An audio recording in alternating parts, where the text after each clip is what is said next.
Right, so hello and welcome everyone. Thank you for coming out to this evening's program. My name is Matt Schumann. I am on the programming team here at Cary Library.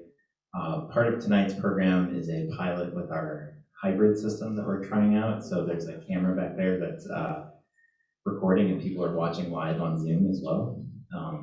Before we begin, just a few other things to note. Books by Cammy Thomas are available for sale on the table to the right. This program is made possible by the generous donors to the Cary Library Foundation. And we can take questions. We can take questions. Yeah. Questions and comments at the end. I'm so out of practice of doing this in person. I'm sorry, this is our second in-person program since 2020. Questions unfortunately won't be available via Zoom. And then lastly, due to unforeseen circumstances, Alan Shapiro will not be able to join us this evening. So now on to our readers. Our first reader is Cami Thomas. Cammy's newest collection of poems, Tremors, has just come out. Her first book, Cathedral of Wish, received the Norma Farber First Book Award from the Poetry Society of America. A fellowship from the Ragdale Foundation helped her complete her second book, Inscriptions. All three are published by Four-Way Books. Her poems have appeared in numerous journals and in the anthologies Poems in the Aftermath and Echoes From Walden. On March 13th, 2022, Far Past War, an orchestral setting of her poems composed by her sister, Augusta Read Thomas, premiered at Washington, D.C.'s Cathedral Choral Society. So now, please welcome Cammy. Also note, this is Cammy's first time reading at the library. Normally, she is the host of our poetry series, so I'm very excited to hear her poetry live. Please welcome Cammy. Thanks a lot, Matt. Thanks for inviting me to come and read. It really feels nice to be here. And hello, everyone. And everybody, the folks at home, too. I'm going to begin this reading with a Ukrainian poem. And then after that, I'll read some of my own material. Can you hear me okay? Yeah. Good. This poem is by Lena Kostenko, and it's called A Terrible Kaleidoscope. In this moment, somewhere, someone dies. In this moment, this very moment. Each and every minute, a ship is wrecked. The Galapagos burn, and above the Dnipro sets the bitter wormwood star. Explosion, volcano, ruin, destruction. One aims, another falls. Don't shoot, a third implores. Scheherazad's tales run dry. Lorelei sings by the Rhine no more. A child plays, a comet flies. Faces bloom, not eased by dread. Blessed is each moment we're alive on these worldwide fields of death. That's called A Terrible Kaleidoscope, and it's by Lena Kostenko, who's a contemporary Ukrainian poet. I wanted to take a minute just to thank the library and to thank Matt for bringing us together, and also to thank Matt we should all give him a standing ovation for his tech, what he has to deal with, and it's all experimental. Everybody's working it out as they go. So whatever happens, I'm still incredibly grateful to you, Matt, for even just trying to do this. And also, I have to say, it's a real pleasure to read with Reggie. We're friends, and poetry friends too. And we have many subjects to talk about in common, and it's always fun. So I'm doing kind of a wacky reading because I figured we'd be a wacky crowd tonight. It's so exciting to be in person. I know some of you are on Zoom, but it's just thrilling to be in the room with other people. And it's been, I had a book come out and I never got to read in person. I've been Zooming the whole time, which is fine, but definitely has its limitations. So this is very thrilling for me, and thank you all for being here. Okay, so I combined some poems from Tremors, the new book, with some brand new poems as well, and I subtly all intermixed them, so you won't be able to tell what's what. And I have three topic areas that I'm covering. The first is power, the use of power, the abuse of power, and there'll be some more difficult poems in this section. The second section is about joy, and it's not all unmitigated joy, but at least it's headed toward joy. And then the third section is just really, I would say, peaceful poems at the end. So, power. This is called Widow, and it's about my grandmother, Thomas. Widow. Her calves, solid slabs above men's orthopedic shoes. 100 blocks of Manhattan she marched every day in every weather, through Harlem down to the village, 5 miles, wearing her long dead husband's warm lawn underwear. Every kind of person picked her up if she fell. Bent over at 96, still walking, she could barely see. When icy snow made the sidewalk a treachery, upright, joyous, alone, she went out, feeling her way around the block, touching the building's cold stone.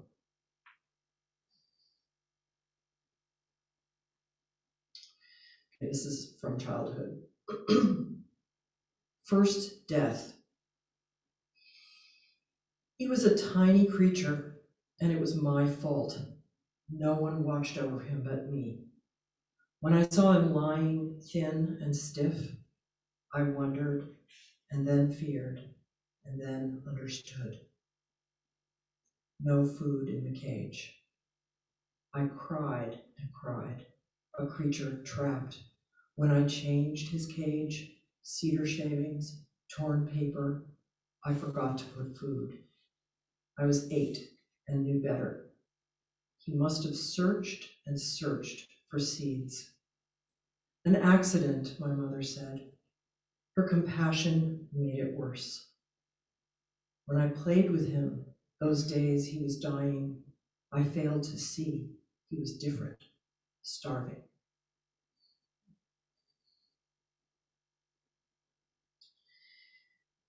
So that was about my power, and this is about God's power. This is a poem spoken directly to God, asking, or really lamenting about my mother. Lamentation to our Lord. It was wrong that my mother tried and tried and tried and always failed. When she insisted she didn't believe, you could have extended mercy. Surely you saw her mind, susceptible, twist, yearn, her lone consolation, the ice clink in the glass. You could have helped her stop hearing it. You could at least have tamed her unspeakable mother, or maybe knocked off that ghastly husband. That's my father, by the way. Knocked off that ghastly husband in some unaccountable accident. Or why not go all the way, since you could, translate her like St. Catherine to the slopes of Mount Sinai, let doves break forth from her blissful heart. She could not put the glass down. I don't know them, she said at last of her children, but I know I love them. Are you listening? Are you? Why spin her like a circus bear tethered before the crowd? This next poem started off as 3 poems. A sexual assault poem about myself, one about my sister, and another one about a paper wasp nest. And then they got smashed together and crunched up and broken up. You can see there's a little asterisk between each line, and the lines are not sentences. If anyone does not want to hear a poem about sexual assault, it's going to be over in a minute, so you could step out. It would be perfectly fine if you would like to do that. So here it is. It's called Force, still on the power theme. Force. The leaves hid everything. I was very young. The muscular strength of men until someone, which I try not to think about. I found dead wasps beneath the nest, their pale. It was 50 years ago, and I can't remember. Forced me down, pulled a knife, he. After heavy rain last weekend, the nest, tears, sweat dropping in the dirt while heads bowed, thick antennae slicked back. Took me into the woods. I hadn't realized. Paper wasps built an enormous nest.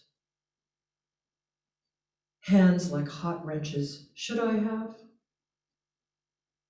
Someone had held my sister down, too. Made of spit and leaves buzzing.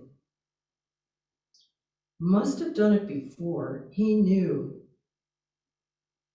The wasps have gone, leaving only their dead. His face. I told myself no man would ever.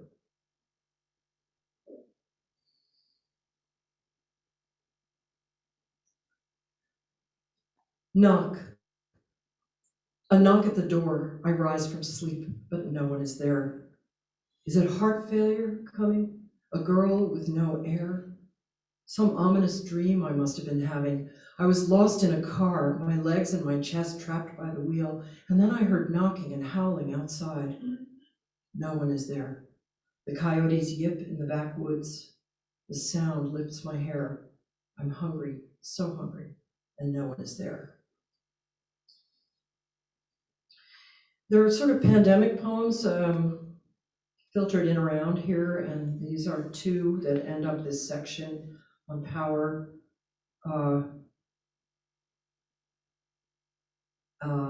And this one is called My Pandemic Year, and this refers to our first unvaccinated year. My pandemic year. The iron tooth descended in spring through the fluctuating fires of Heraclitus. We tried to live in the branches, the long branches of the white pine shifting its needles in the wind. Inside the house, a cellar of riddles with its vein of sugar, its vein of rubble spilling into the hollow. We have become bleached bats, hiding our faces as clouds fade. We are surfeit, toys, foamy flecks of glass. How many have died? How many stood at the gate of the sun, their faces carved by gods and stars? I have cut my tent to the bone. I've weighed my trouble. I've pinched it into a channel. I've eaten the tiger. It is within, sparked by a woman's cough, her flag of fever, her fuel of wish.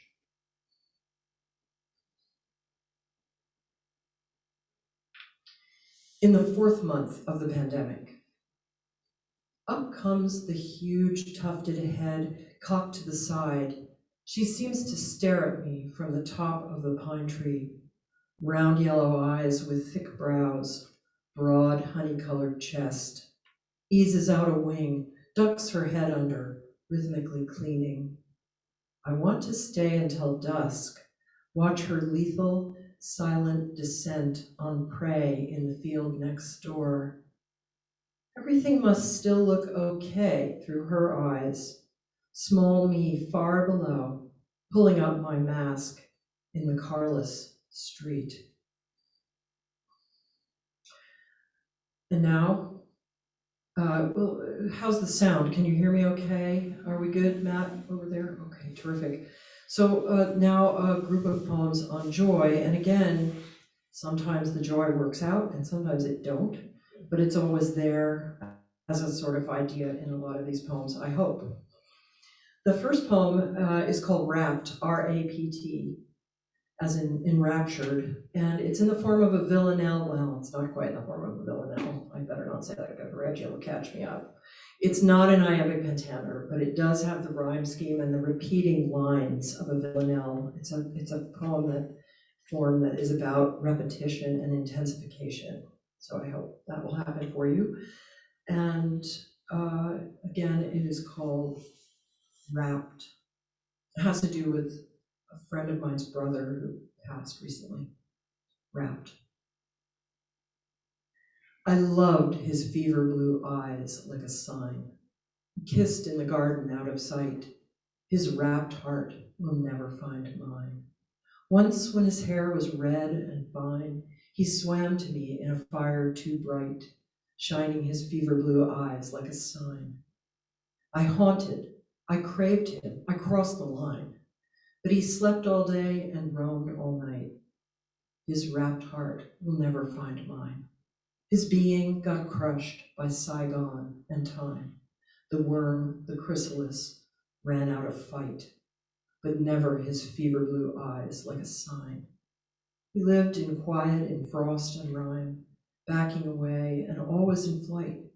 His wrapped heart will never find mine. And now he's passed out of any rhyme, escaped by himself, which for him was right. Though I loved his fever blue eyes like a sign, his wrapped heart never found mine.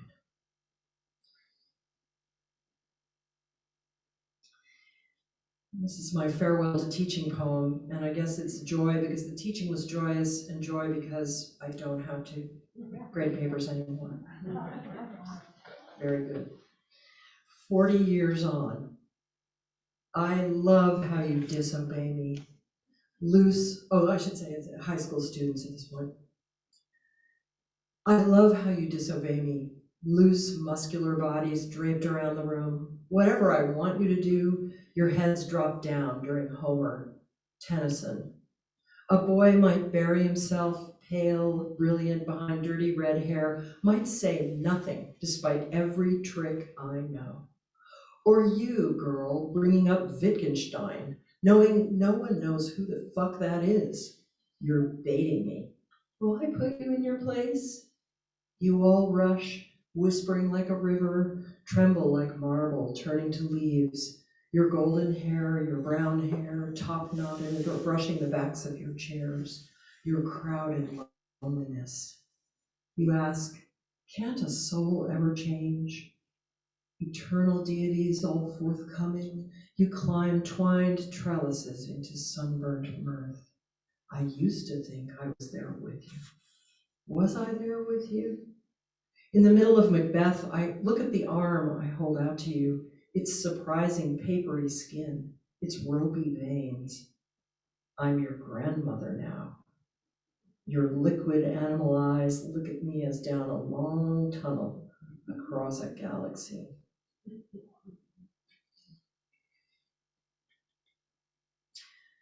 And this is about not the children I taught, but the children who lived in my household. And it's called The Pulley. And the first two lines of it, which are, I never had a pet except children, I thought those were so funny when my friend Abby Wender, who's also a poet, said them. So I said, I'm going to start a poem with that. So here it is. It's called The Pulley. I never had a pet except children.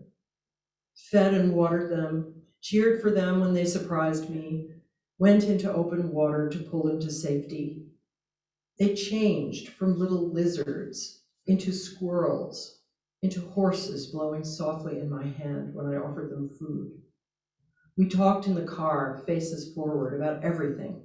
Why balloons float so easily into the sky, whether turtles can climb out of their shells.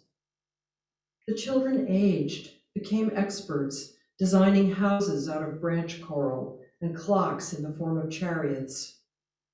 300 moons into the journey, they fish from clouds, laugh in my sugar, sing to their dreamed of babies.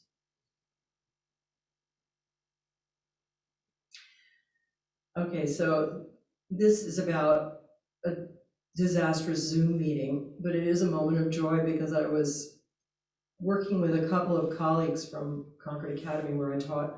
We were working on the Goldberg variations, and two of them were musicians, and I had written some poems about the Goldbergs, so we were trying to work it out, and it's called Variations on a Zoom Meeting. Jenny could hear the jackhammers, but George and I couldn't. Her picture kept freezing. We were discussing Bach's Goldberg variations, ascending, descending, inverting, repeating on the unison, the second, the third.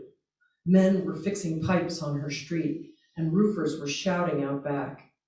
I was sitting on a beach chair in my garage, avoiding the plumber upstairs, late with the call, because this time the connection required a password.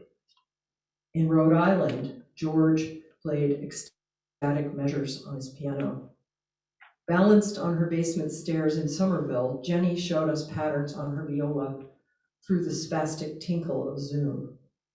I tried reading some of my Goldberg poems, mostly inaudible. We'll try again after dinner. George's piano strings adjust with a muffled bang.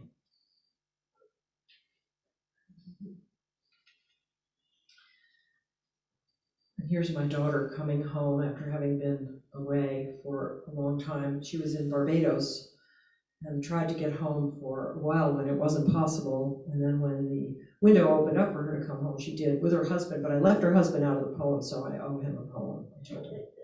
It's called Plague Reunion. Her voice a violin, hair a candle, something fierce, something small and air brandishing a pencil. Emma's come home, middle of the night with her little dog. Old stars stir, spark the big wind. As systems broke, she left her tropical isle, took a plane in mask and swim goggles, dog at her feet. Dark drive home in a sanitized rental, freezing air conditioning, speeders all around cutting her off. When she stood at the foot of the stairs, our feet crept forward, but our heads hung back. We couldn't hug her. Shucking her shoes, she arrived cheerful, headed for bed, her dog Hazy waving his white flag. The most insane thing I did over the pandemic also was a life-saving thing, which was keeping up in the choir of First Parish Church, singing in a choir. So Ruth can attest to this. You're singing in a choir, but you can't hear anyone else singing because you're on Zoom and people can't sing together on Zoom. So picture this. You have the boxes of the faces, and you can hear the piano and the voice of the choir director. And other than that, everything else is muted, and you're singing alone into your room. So you can hear your own voice going, I sound okay with other altos, but I don't sound all that fabulous by myself. So I sang by myself to a box for a year. And it was an amazing testament to the choir director to keep us together doing that. It was insane. Right, Ruth? I mean, it was insane. Okay, so here's a description, sort of. Singing machine. The dogs are quiet. Every cough might be the beginning. For a moment when I wake up, I think in the old way that I could go shopping. But of course, the mall is empty. Tish said she never worries about anything. We were teleconferencing about wisdom, her face in extreme close-up. I can still talk to my friends, she said, blurring before the lens. That night, I recorded my alto part alone into my phone, timing my wavery voice to match the click track of the choir director. Peace, I leave with you, O river. Let not your heart be troubled.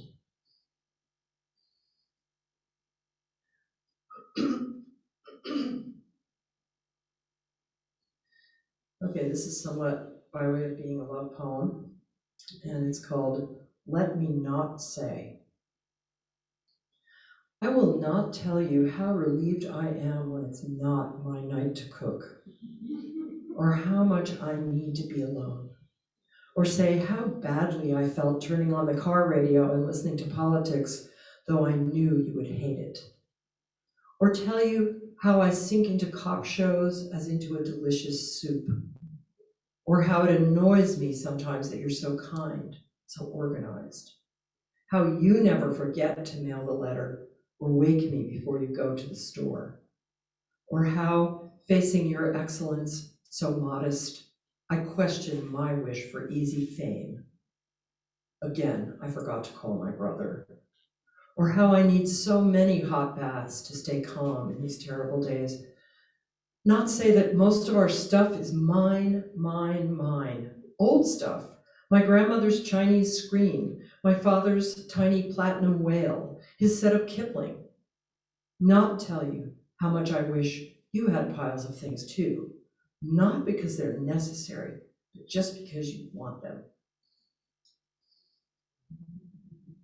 Okay, and just two more poems, and these are a moment of peace, a couple of different ones. The first one is a long marriage poem, and the second one is about horses, sort of. August, Race Point Beach, Provincetown. We walk the shell-less shore looking for a gentle slope in, warm breeze, cold water. Two large seals cruise parallel to the beach, and I think of sharks. We go in fast, out faster, seaweed on our backs. The seals vanish. Two young men cross the dunes, strip, submerge, stroll off. Whaleboat on the horizon, no spouts. Round blue sky, half moon.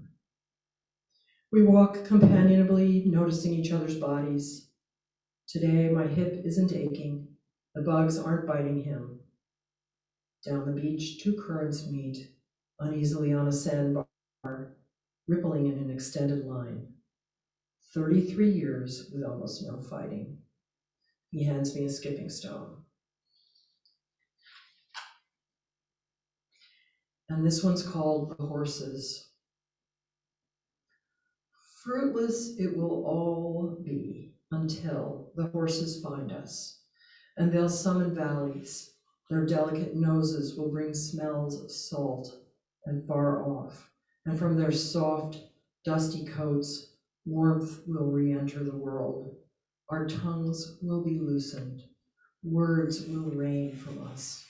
The horses will unlock gates, and their blowing breath will bring back green. Thank you all very, very much.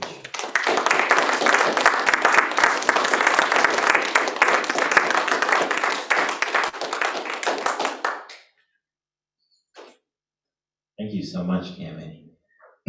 Our next reader is Reggie Gibson. Reggie has lectured and performed widely in the US, Cuba, and Europe. In Italy, representing the US, Reggie was awarded the Absolute Poetry Award and the Europa in Versi Prize. He has served as a consultant for the National Endowment for the Arts and the Mirror Distinction of Color exhibit at James Madison's Montpellier home. He's received numerous awards to help him develop the Duke of Blues Baquet. Did I say that right? I didn't ask you how to pronounce it. Which uses elements of the Euripidean tragedy to explore African American music, history, and spirituality. He is regularly featured on NPR and other radio media. He is the creator of the Shakespeare Time-Traveling Speakeasy, a multimedia literary concert, which will be performed here at Cary on May 7th, focusing on the works of William Shakespeare. And Reggie is also the former poet in residence at the library. He currently teaches at Clark University in Worcester, Massachusetts. So now please welcome Reggie.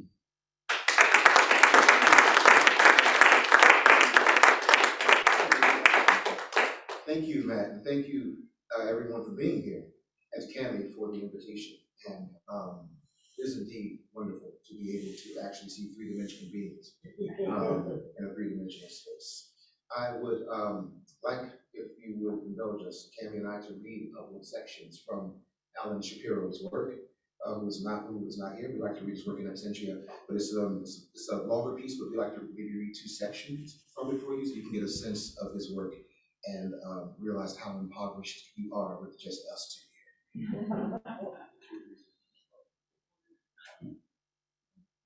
This is Alan's new book. It's called Proceed to Checkout, which is exactly what I did when I bought it online. It was very funny. I clicked on Proceed to Checkout, and I bought Proceed to Checkout. This poem is called Letters. We're just going to read the first two sections, and it's about Alan learning how to read. read, which for him was difficult. Did I say why he's not here? You did. I did not.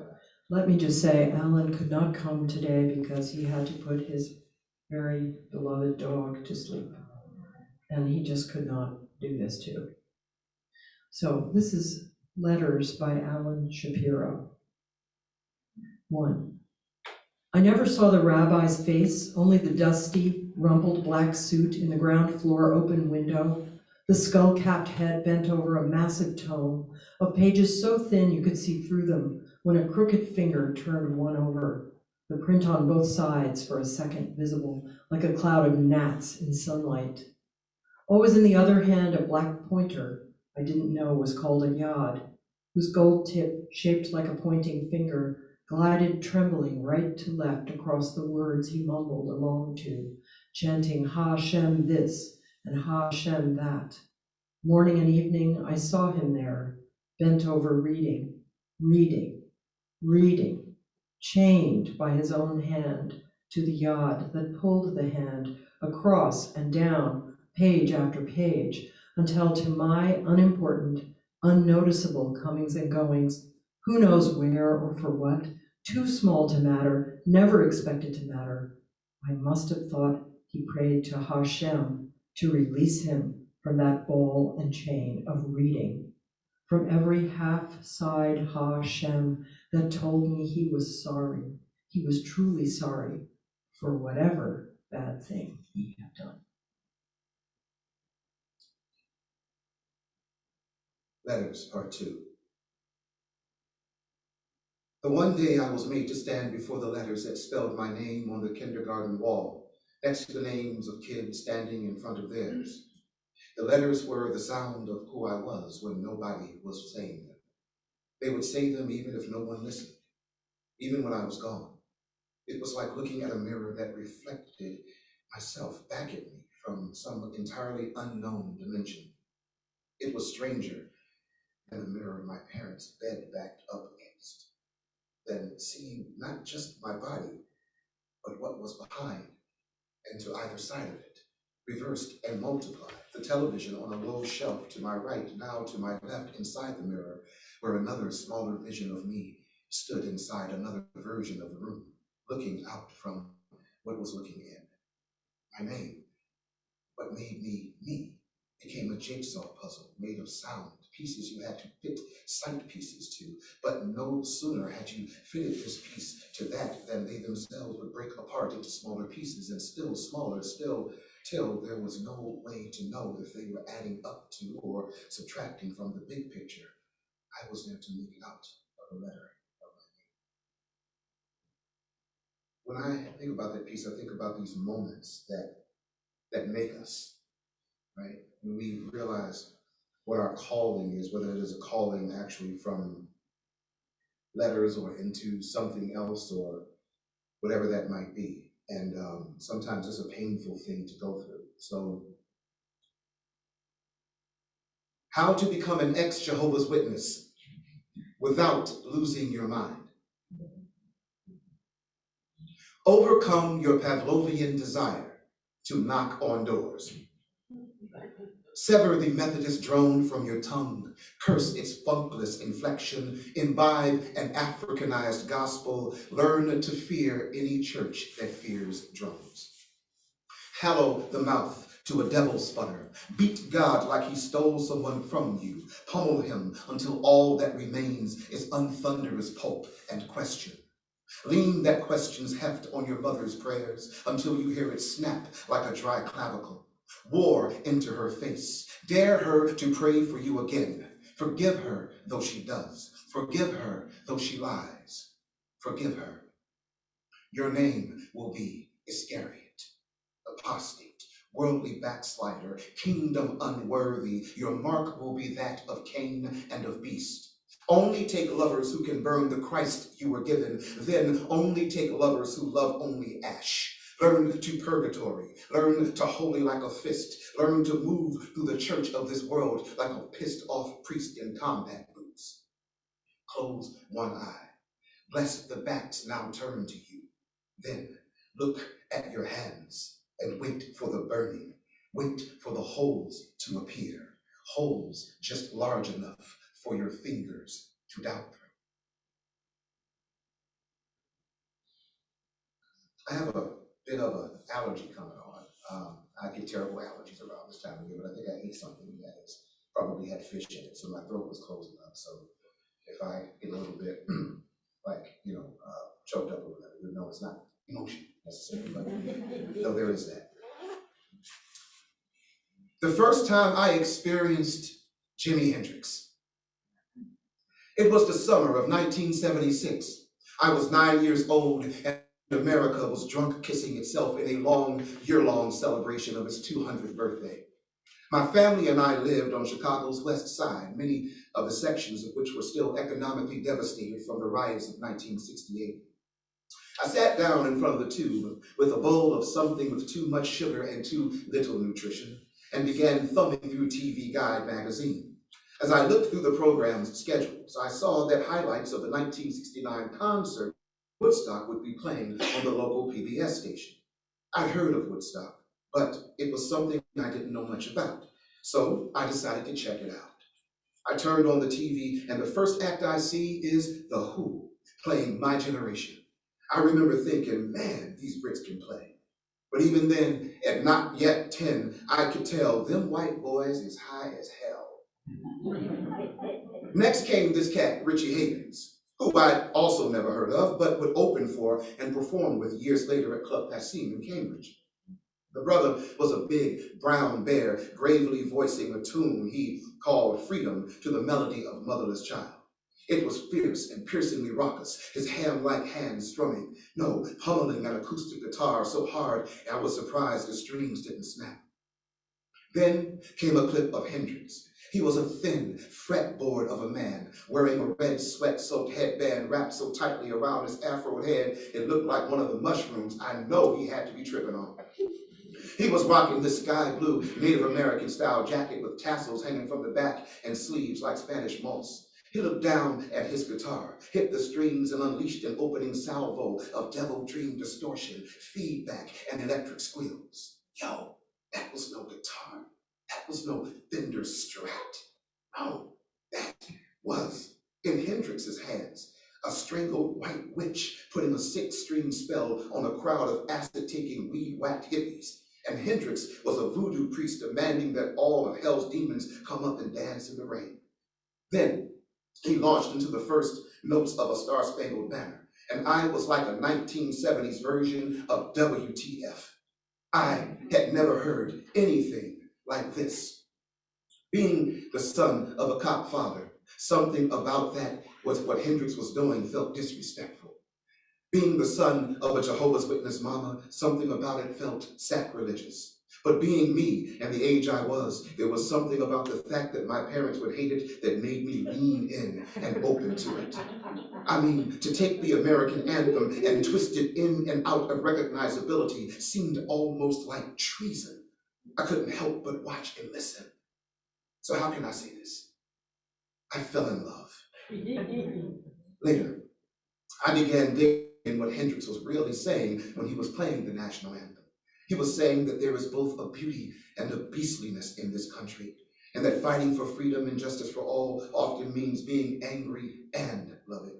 It means wrestling with both ignorance and ideals, that we have to learn how to accept the distorted and distort all we have accepted, and that sometimes, like now, when things get ugly in this country, America must try and make music out of its mangled madness.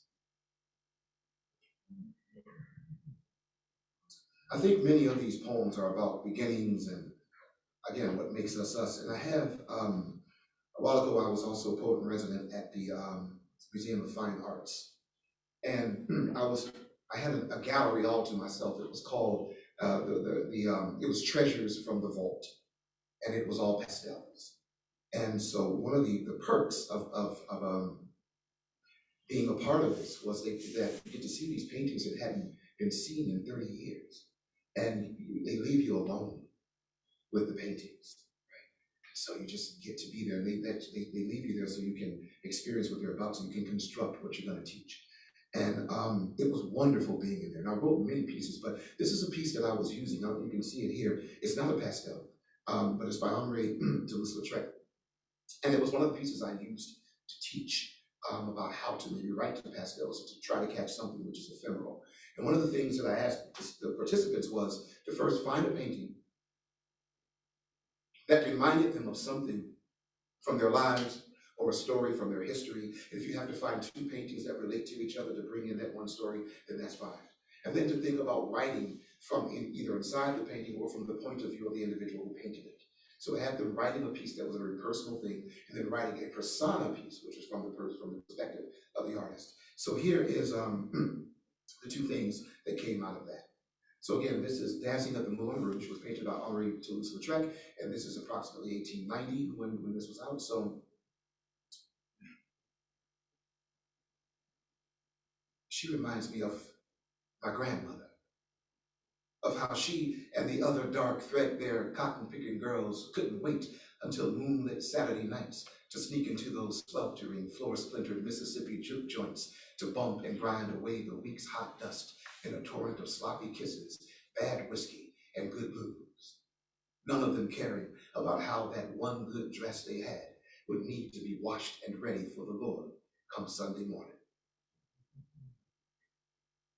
And the other piece, as I said, is from the perspective of Lautrec. And one of the questions was to ask him, why did he paint her? And he answers, it was the stockings. They first trembled the chalk in my hand, how they flared red as twin tongues, clappering in guttural French beneath the brown bell of her dress. So gauze thin a cicada's wing, so diaphanous and ungravitied as if lifted by a ligature of lamplight. The aristocrat in me wanted her unstuttered absinthe, her plebeian wormwood and burnt sugar twirl. I know it should not have been captured. Some phenomena are meant to be as ephemeral as mayflies, as ephemeral as Robespierre's ghost glimpsed at Errancy. But I needed to preserve her for the coming century, one where all women would dance as she does, when abandon would be less rehearsed, more movement, more style than stunt. Yet I fear women like her will always be misplaced, even though envied for how men moth toward them like hoar flame, for how their feet mistress the air, for their limbs beating night into a bruised and panting shadow. If we can get rid of this image maybe right now, that would be cool.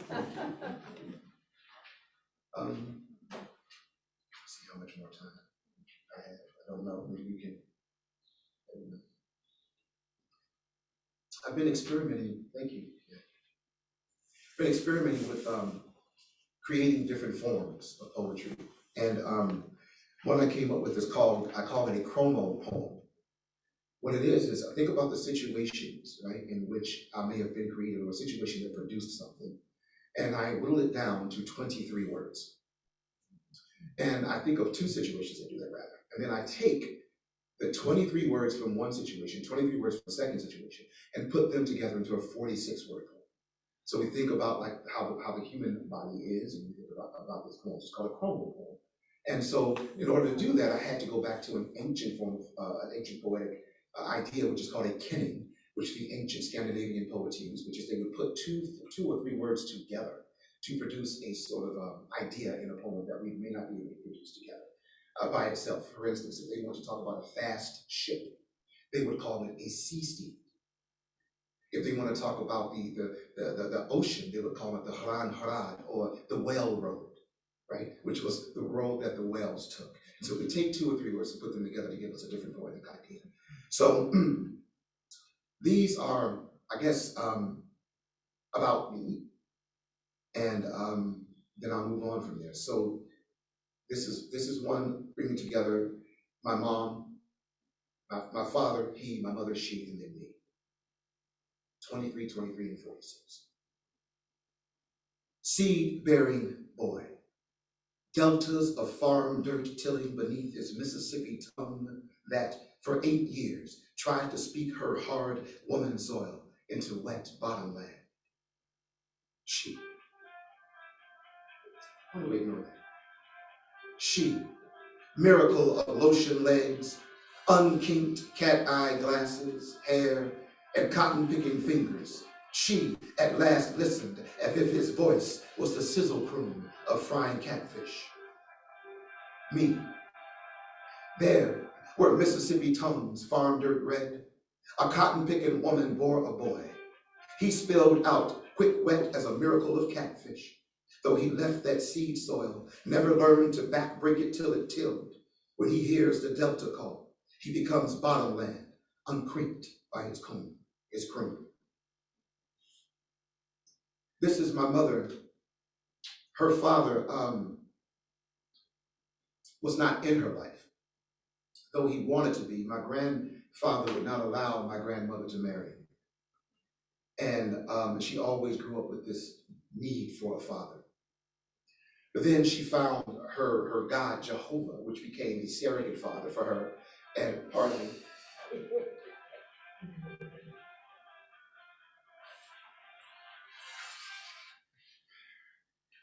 That's my daughter. I'm sorry. Of course it is. She's calling to tell me that she has been induced today. And I am about to be a grandfather. It's a whole other book of poems. So like I said, she grew up wanting to know more about her dad, but then believed that pushed her toward Christian fundamentalism, and she became a Jehovah's Witness, and she always spoke about her God as being her father.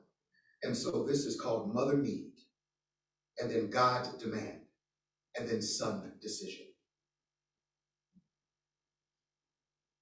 She was of no father, a heart hurt that brought her to Jehovah God. He taught her to seek siblings on the unknocked sides of doors. God demanded. To love and follow me, abandon all. Abandon all that accept, then leave me, whether they be mother, brother, sister, or yes, the son fruit of your loins. Son's decision.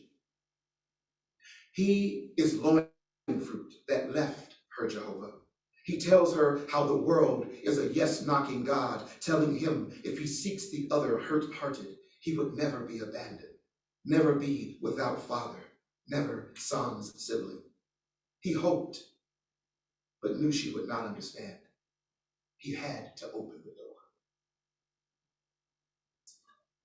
This is one put together from my first girlfriend, June. We were both very young, and she died in a fire when I was very young. So somewhat to a degree trapped in that moment. And so this is first love, and then fire love, the fire speaks, and then love means, that's me. First love. First girl, her name was June, even though she was September born.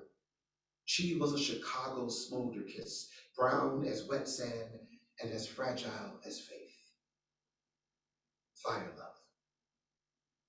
I loved all. House flesh, closet door, a 10-year-old's first kiss. What was kith and kindling to me have become decades of dream smoke in the burnt rafters of his mind. Love means. To love means house building on storm wet sand, and trusting the fragile will won't fail your dream. You must both ignore and accept what decades of flesh have shown you, that all you will ever own is briefest June, that everything you kiss is burnt kindling, smolder, smoke. And the last one in this series of the Chromo Poems is part of my church indoctrination and part of my education and schooling, and how those sometimes come together. And I call this sort of based upon my nasty habit of preaching in a classroom. Church, scripture house of stilled tongues, where I learned the way of closed eyes and guilt prayer, how to kneel and listen to Bible pews for God speaking of Savior belief. School, place of book thought, knowledge home where fact and teacher brought idea and argument. It mind challenged and philosophy worked me until I had faith in its way. Now, I am guilt-praying philosophy worker, listening faithfully for God speaking in an argued idea. I fear I've become a fact teacher, polemic preaching closed-eyed gospels. I've witnessed myself pulpit tongues still, stagnate once thriving classrooms into belief churches, into listless scripture houses. Father, I am beyond forgiveness, for sometimes I know exactly what I do. This is Shakespeare's birthday month. It is generally believed that he was born on April 23. And as always, when I come to a reading during Shakespeare's birthday month, I like to read something that was inspired by something from Shakespeare. And I may have read this before, but it's all right. It's an epistolary poem, which is a letter poem. And it is, I work with my students with this, it's called a Juliet Letter. For those who may be unfamiliar, the Juliet letters are letters you can actually write to Juliet, send it to her at the Capulet, and one of 20 members of her staff will write you back. And so every year I have my students write a letter to Juliet. The thing is, you have to write it, I send it, but I don't read it, right? And you can tell people what you get back if you choose to. So this is the first letter that Juliet I've written, and it's called Dear Juliet. Dear Juliet, I have always wanted to write to you. I have started this letter several times, but always stopped. I was unsure as to what a 21st century African-American man would have in common with a 15th century Italian girl. Especially given that at the time you were probably alive, African-Americans hadn't yet been invented. I suppose it also would have been difficult to get a letter to you knowing how your kinsmen feel about conversations between you and men of which they do not approve. I am sure by now your daddy has talked to your peeps in Venice about that Brabantio and that whole Othello Desdemona thing. A tragic bit of business, that. I just want to ask you a question, oh Julie. What was Romeo really like? I mean, really. Yeah, the story is well known. How he comes to a party at your crib and all your cousins start putting the heavy hating on him. But the brother is cool as penguin poop. That is, until he sees you on the dance floor, gyrating your hips to pan, flute, and fiddle. Then he steps to you like some medieval Mac Daddy, and next thing you know, you leave in your house a fiance and a whole crib filled with blame to run away and lick poison off his lips. Did you think to yourself, how doth one wearing such tights and funny shoes manage to have so much swagger? Have you seen any other films? Yeah, well, don't go see that DiCaprio one. I mean, it's cool and all that, but it's a bit overwrought for my taste. But that Zeffirelli one, with Olivia Hussey playing you, oh, that joint is epic. Look, I want to ask you a question, and I don't want to freak you out or nothing, but I got to ask. Were you that cute in real life? I mean, yeah, I know that during your day, you probably weren't that big on, like bathing or hygiene or teeth. But yo, I would imagine you had to have some kind of pre-Renaissance hotness happening. But yeah, back to Romeo. Was there something in how he profaned the holy shrine of your head? How he could not force his eyes to leave yours, even when he gave you his lips a sin and then asked for it back? Or how his kiss was authored by some ancient book that if it is to open inside of a young girl, will only do so once. Sorry to talk so much about it, but ever since I was a boy, I have always wanted to be that kind of man. Now, even though I am married, and things, at least right now, seem to be working out a little bit better for me and my wife than they did for you and Romeo, I would still want to know what makes two people like you want to follow each other into death. Well, enough for now, Jules. I'll write again when I can. I don't suppose you text or tweet, do you? Holler back at a brother when you get a minute, all right, girl? Sincerely, a man who still finds just a little bit of you in every woman. How much more time? A couple more? So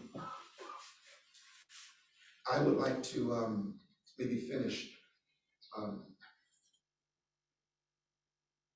with, I'll read one more. And I think this is, I'll read two more and then I'll get it back here. This is for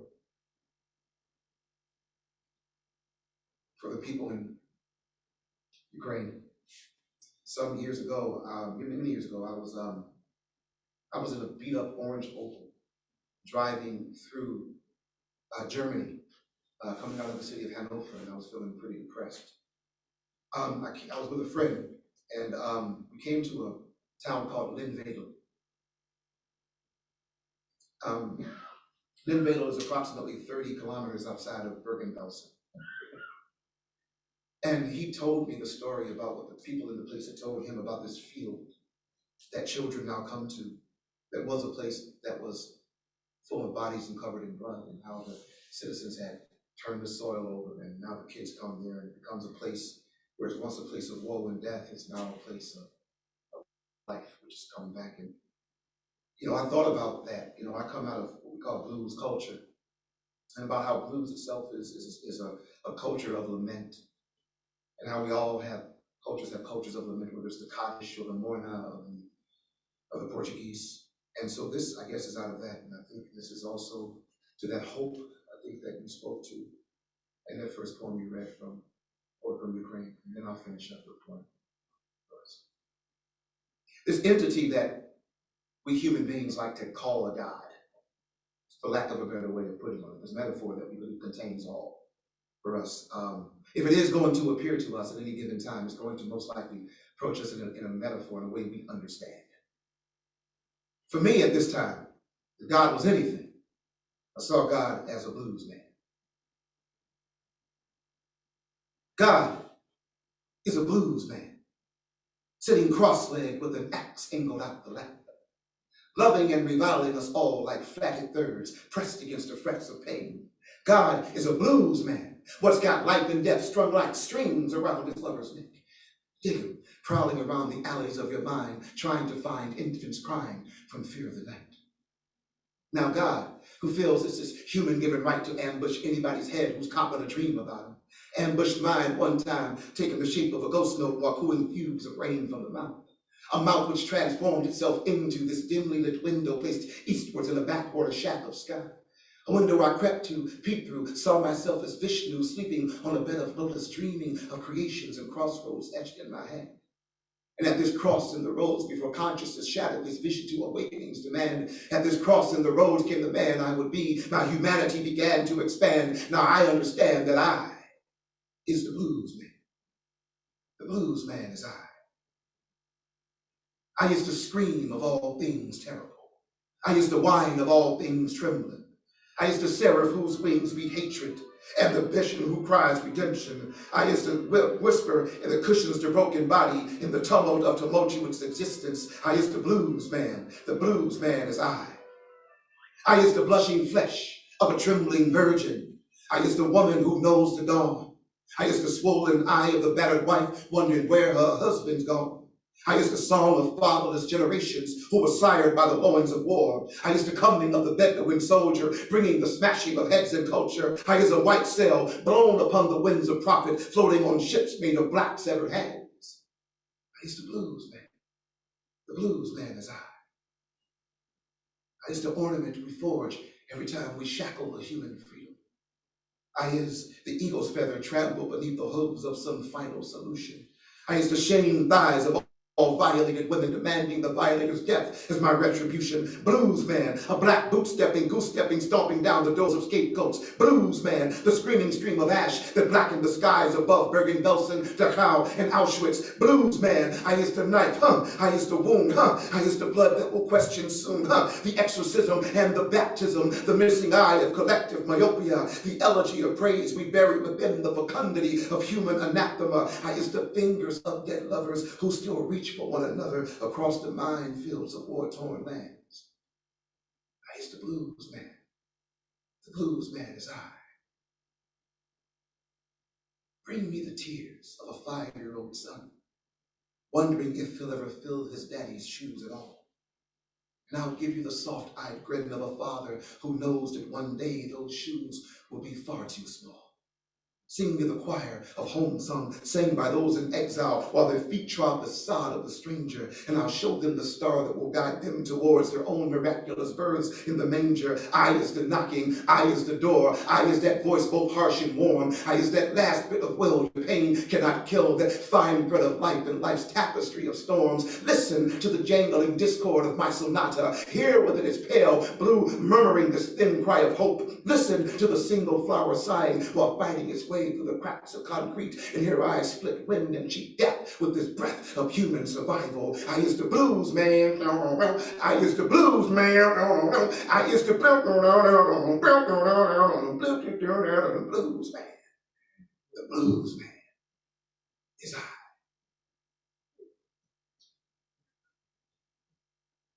And the last piece I'll read was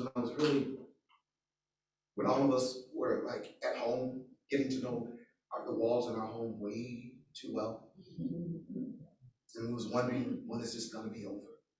So we can get back to us and travel. And I got to missing the Boston, Cambridge area. I had a lot of friends there who I couldn't see. And I could see my friends here in Lexington, but you could walk around and see each other, meet at the park, but I couldn't really do that there. And so this was in a moment of melancholy and also saying, this won't always be this way. I guess now that we are in a space where we can sort of see a little bit of sunlight, I guess this is for us now. When this thing is over. When this thing is over. When we are finally liberated. When we can emerge from our homes, we will never again take touch for granted. Never again treat after rain sunlight lightly. No, we will close our eyes, inhale and breathe it in. Let it amber over our unmasked faces. Unmasked faces. We will look at other unmasked faces. No, maybe just two. Two laughing as they walk together. We will fall in love with their laughter and start laughing like those annoying people who laugh because other people are laughing. In fact, we will laugh so loudly that they'll look at us and ask, why are you laughing? And we'll say, because you were. And we'll look at each other and every one of us will burst out laughing. When this thing is over and we can be ourselves again, we will meet at the Charles and see, we will paint you, even though most of us can't paint. But lately we find ourselves driven by a need to commit you to canvas, capture your colors at different times of day, like Monet and Rouen. We will watch dancers dance to your drumming, watch them bend, carve, and spell your spaces with the alphabets of their bodies, dig on musicians' musicking blossoms in our minds. We want to hear you singing again. Fall into the us-shaped cracks of a voice, lilting a language that only the newly broken parts of us can decipher. When this thing is over, we will let your voices enter us like the scent of masala, falafel, challah, reminding us of countries we must live long enough to visit. We will grin at men holding each other on street corners and women kissing as if today were the last, because one day it will be. We will throw our empty arms around the willing and welcoming circumference of you. Walk into places we feared to enter just a year before, wade through the haze of aftershave and perfume, eavesdrop on earlobe close conversations, pen poems about lipstick prints on wine glasses, and order 2 drinks. One for ourselves and one to be left in front of us, untouched in remembrance of those we lost. So when this thing is over and we can be us again, city, look for us. We'll be the ones slightly sadder, a bit more weepy-eyed, but smiling. The ones who now know that even the mundane in you is beautiful, meaningful. The ones for whom your absence has somehow made you more present.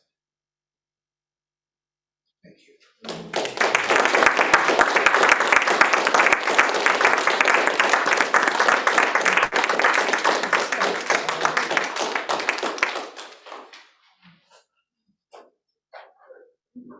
I just wanted to say thank you everyone for coming, and thank you both Reggie and Cammy. That was incredible. Cammy, do you want to say anything else before we go, or should I just? That was it. I think just thank you, and we'll hang around for a minute if people have any questions or whatever. Okay, thank you, and thank you everyone who attended on Zoom as well.